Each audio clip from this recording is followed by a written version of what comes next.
if you, Gigi, and I sat down today and tried to come up with our own rules around wireless, we could come up with something that is different than what the chairman came up with and likely potentially better. The question is, would that then alienate another whole group of participants in the ecosystem? And certainly it would. And so I think it was smart for the chairman to bank those points of agreement, if you will, and let's fight about the other things over the next 5 years. But let's also focus on other important priorities. In some respects, net neutrality has been like the national debt for the FCC. It's something that's been weighing them down to getting to other important issues. And so I think it was perfectly appropriate for them to say, on wireless, there isn't complete agreement. Let's deal with the areas where there are points of agreement and move on. Well, let's just take a step back here and have you both define what you think net neutrality is and if you think that term should be used. Dean Garfield, we'll start with you. I think what it really comes down to are the two issues that I talked about at the beginning. So how do you strike a balance between innovation and the ability for anyone to innovate without permission and and on the other side, ensuring a return on investment? In simplest terms, it's how do we ensure that network operators treat any packet, any bit of information that's traversing the network equally and fairly. And I think in figuring out how you treat those packets fairly, in essence neutrally, it's important to try to strike a balance between those two ideas, innovation on one hand and a return on investment on the other. So to me, network neutrality is about preserving the internet that places control in your hands and my hands. So I don't have to ask permission from any telephone or cable company to see the websites I want to see, to access the applications I want to access. There's no gatekeeper in the middle deciding who the winners and losers are over the internet. Look, we know what broadcasting is like. We know what cable is like. There's a master switch, a master controller in broadcasting that says you can get on my broadcast station, you cannot. Same thing with cable. If I'm an independent programmer, unless the cable operator says I can get on his or her system, I can't do that. And that's what makes the internet so wonderful, is we choose what we want to watch when we want to watch it. There's nobody else choosing for us. And that's what network neutrality maintains, that end user control without anybody making a decision in the middle. But isn't that the situation today? It is the situation today for the most part. There have been a half a dozen or so instances that we know about where that hasn't happened, where the network provider has taken control and blocked applications or degraded them in some way, and I can talk about that. But network neutrality is about preserving the open internet we've come to know and love, and which has been this great engine of innovation, creativity, education, civic discourse. That's what we want to preserve. So in some ways, these are prophylactic rules, but as I said before, there have been instances where a network provider has stepped in and said, for whatever reason, I'm not going to allow this application on my network. I'm going to slow down this application. Yeah, I think, Gigi, I agree with you that it's important to preserve what's good, but we shouldn't preserve it like a dinosaur. The internet is a living thing, and in order for it to continue to flourish, it requires what you've talked about and what I've talked about, the innovative spirit that's really transformed how we live and how we do business.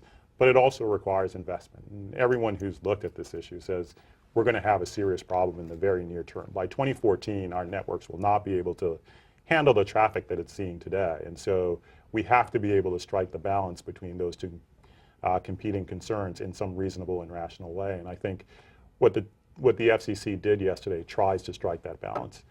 I don't think you're going to end up with principles that are perfect. No matter what the chairman came up with, it certainly wasn't going to be perfect. But I think in this instance, pragmatism prevailed. And that's a good thing in my mind. Dean Garfield, what do you think about the divide between wired and wireless? I think that the wireless and wireline, for some of the reasons that Gigi pointed out, are very different. Wireless is still in a very nascent stage. We have all gotten used to running around with our mobile devices, but that wasn't really the case 10, even 5 years ago. And so those differences should be respected. And so do I think that the FCC could have handled wireless and wireline differently than it did and perhaps improved it in some way? Certainly. But in order to come up with something that strikes a reasonable balance, I think where they ended is a reasonable place. And it's not the end. It's really the beginning of a continuing conversation. Can we talk about pragmatism for a while, though? Because that's an interesting word that Dean used. And Dean also talked about making sure that the tent was big enough to include not only edge providers and public interest groups, but also wireless carriers and cable operators. And I think the truth needs to be told that the main party that the FCC wanted to keep in the tent was AT&T. They really, really wanted them to stay supportive as possible of this order. But my question is, what did it get them? I don't think it got them very much, because the moment this thing got voted out, the Republicans were saying, we're going to reverse it, we're going to use a Congressional Review Act to reverse it, we're going to have oversight hearings. So I think the chairman was under the mistaken notion that if he keeps AT&T in the tent, that somehow that would tamp down Republican opposition. But if you saw the statements of the Republican commissioners, they were practically goading Congress to overturn this, practically goading them to overturn it. So I don't think he got a whole heck of a lot for keeping AT&T in the tent. And what he got were traditional supporters like my organization saying, we're disappointed. You know, we really could have had full-throated support with modest changes, really modest changes, and he chose AT&T over our organizations. Now, that's his choice. I just don't know if it gets him very much. Well, you mentioned Congress, and yesterday after the FCC's vote, Senator Kay Bailey Hutchison, who is the ranking Republican on the Senate Commerce Committee, made this statement on the floor of the Senate. Senator Ensign, who is the ranking member of the Subcommittee on Commerce, I am the ranking member of the Commerce Committee. Together we're going to submit a resolution of disapproval under the Congressional Review Act in an effort to overturn this troubling regulatory overreach by the FCC. I think it is time for Congress to say that we have not delegated this authority to the FCC. The Communications Act, the FCC tried to do this in another part of the Act. They were struck down by the courts. Now they have gone to a different interpretation in a different section of the Act to try to gain the capability to obstruct the freedom of access to the Internet. It is a huge and serious issue that I hope Congress will take the reins and say to the FCC, if we need regulation in this area, Congress will do it. Dean Garfield. Yes, sir. What's your reaction?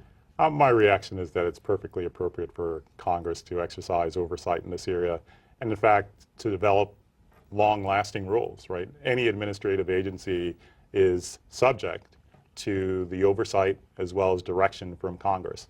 It's important to keep in mind that a month and a half ago, if that long, there was an effort largely led by then Chairman Waxman to find a resolution to this through congressional action, and they were not able to. And so if in the new Congress they're able to find that resolution, I think it's perfectly appropriate, and many of us would welcome it because it would bring an even greater degree of certainty. I agree. I mean, Congress should act, but it's not going to be able to be easy. I mean, it's something that's going to take a really long time. Look, the internet and broadband, they're in this kind of weird space where cable was probably 40 years ago, where the FCC didn't have direct authority over it.